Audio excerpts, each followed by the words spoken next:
देवेंद्र फडणवीस हे केंद्रात गेले तर चंद्रशेखर बावनकुळे महाराष्ट्राचे मुख्यमंत्री होतील असं विधान संजय राऊतांनी केलं आणि अर्थातच यामुळे चर्चांना सुरुवात झाली आहे। देवेंद्र फडणवीस 2029 सालाच्या आधी केंद्रात जातील, दिल्लीत जातील। त्यांनी तर पंतप्रधान व्हावं यासाठी आमच्या शुभेच्छा आहेत असं राऊत म्हणाले आणि जर फडणवीस केंद्रात गेले तर आपण स्वतः चंद्रशेखर बावनकुळेंची शिफारस करू अशी पुष्टी या वक्तव्याला संजय राऊतांनी जोडली आहे। पण राऊतांच्या वक्तव्याला मुख्यमंत्र्यांनी सुद्धा उत्तर दिलंय। महाराष्ट्रातून देवेंद्र फडणवीस हे सातत्याने केंद्रात जातील असं म्हटलं जातं। आता केंद्रात जातील म्हणजे काय करणार? आमच्या त्यांना शुभेच्छा आहेत की 2029 पूर्वी जर तुम्हाला पंतप्रधान पदाची संधी मिळाली तर महाराष्ट्राला आनंद होईल मराठी माणूस झाला म्हणून। माननीय उद्धव ठाकरे साहेबांनी पण त्यांना त्या प्रकारच्या शुभेच्छा दिल्या, कारण 2029 नंतर भाजपचं राज्य इथे येणार नाही आहे। त्याच्यामुळे जे काय करायचं आहे ते 2029च्या आधीच तुम्ही करावं। तुम्ही दिल्लीला जाणार असं विरोधक म्हणताय वारंवार, फडणवीस दिल्लीला जाणार असं म्हणतात, देशाचं नेतृत्व करणार असं म्हणतात। मी परवाच गेलो होतो दिल्लीला। आणि संजय राऊतांच्या याच वक्तव्याचा भाजपच्या नेत्यांनी खरपूस समाचार घेतलाय। मंत्र्यांमध्ये अस्थिरता निर्माण करण्यासाठी राऊत अशी वक्तव्य करत असल्याचं भाजपचे आमदार सुधीर मुनगंटीवार म्हणतात। तर भाजपात मुख्यमंत्री कोण होणार हे भविष्यवाणीनं नाही तर पक्षाच्या निर्णयानं ठरतं असं भाजपचे मुख्य प्रवक्ते नवनाथ बन यांनी सांगितलं। तर आमच्या पक्षाचे सर्वाधिकार संजय राऊतांना दिलेत असं वाटतंय असा मिश्किल टोला गिरीश महाजन यांनी लगावलेला आहे।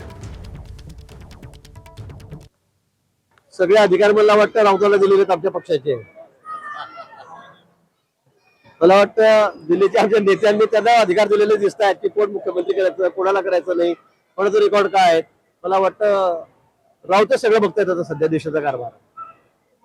उद्धव ठाकरे पंतप्रधान उद्धवजींना करतायत, सीएम कुणाला नाव कोणाचं घेतायत, बावनकुळेचं घेतायत, आमचं काय सांगतायत, बरं वाईट सांगतायत।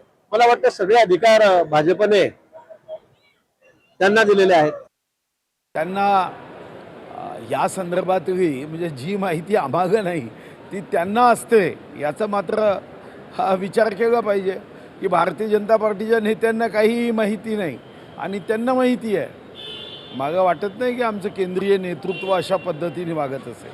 रोहित पवारांनी वेगळा दावा केला, त्यांचं म्हणणं आहे की केंद्रातला जो मंत्री आहे महाराष्ट्रात त्यांना महाराष्ट्रात आणलं। मी आपल्याला तेच सांगतो आहे की राज्यामध्ये कारण नसताना अस्थिरता निर्माण व्हावी या दृष्टीने असे वक्तव्य केले जातात। महसूल मंत्री चंद्रशेखर बावनकुळे अतिशय उत्तम काम करतायत आणि त्यांचं कौतुक केल्याबद्दल संजय राऊतांचे मनापासून धन्यवाद।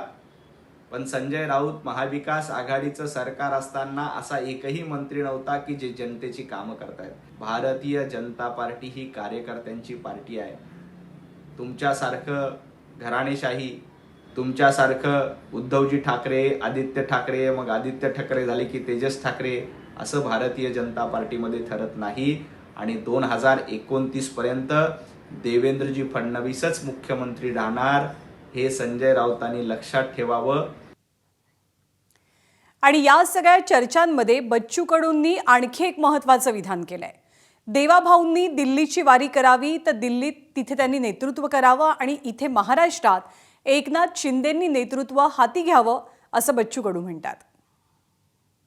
मला वाटते देवाभाऊंना निश्चितच दिल्लीची वारी करावी, देश हातात घ्यावा, देशाचे सूत्र हातात घ्यावे, कारण आता दिल्लीला त्यांचं अधिक महत्त्व जास्त आहे आणि त्या ठिकाणी निश्चितच मला वाटते शिंदे साहेबांनी इकडे महाराष्ट्रात एंट्री करावी आणि मग आम्ही पाहतोय देशात देवेंद्र भाऊ आणि महाराष्ट्रात एकनाथजी असा एक प्रवास सुरू झाला पाहिजे अशी अपेक्षा आहे। आणि या सगळ्या परिस्थितीचं रोहित पवारांचं विश्लेषण थोडंसं वेगळं आहे। चंद्रशेखर बावनकुळे संजय राऊत म्हणतात त्याप्रमाणे एकटे स्पर्धेत आहेत असं समजून चालणार नसल्याचं रोहित पवारांनी म्हटलंय। भाजपचेच आणखी एक खासदार सुद्धा मुख्यमंत्री पदासाठी इच्छुक असल्याचं वक्तव्य रोहित पवारांनी केलंय। भाजपच्या एका लहान खात्याच्या मंत्र्याकडे सुद्धा मोठी जबाबदारी येऊ शकते असं रोहित पवारांना वाटतंय, परंतु एकनाथ शिंदेंनाही कमी समजून चालणार नाही असंही रोहित पवार म्हणतात। बावनकुळे साहेब चांगले नेते आहेत, पण फक्त बावनकुळे साहेबच रेसमध्ये आहेत असं समजून चालणार नाही. एक भाजपचेच खासदार आहेत, त्यांचीसुद्धा चर्चा आहे, आपल्या सगळ्यांना माहिती आहे. त्याच्याचबरोबर भाजपचे एक मंत्री आहेत जे एक लहान खात्याचे मंत्री आहेत. आज त्यांनासुद्धा कदाचित मोठी जबाबदारी महाराष्ट्रामध्ये येत्या काळामध्ये मुख्यमंत्रीपदाची सुद्धा मिळू शकते जर देवेंद्र फडणवीस साहेबांना तिथं केंद्रात पाठवण्यात आलं. पण दुसऱ्या बाजूला एकनाथ शिंदे साहेबांनासुद्धा कमी समजून चालणार नाही. एकनाथ शिंदे साहेबांनी स्वतःची ताकद खूप वाढवलेली आहे.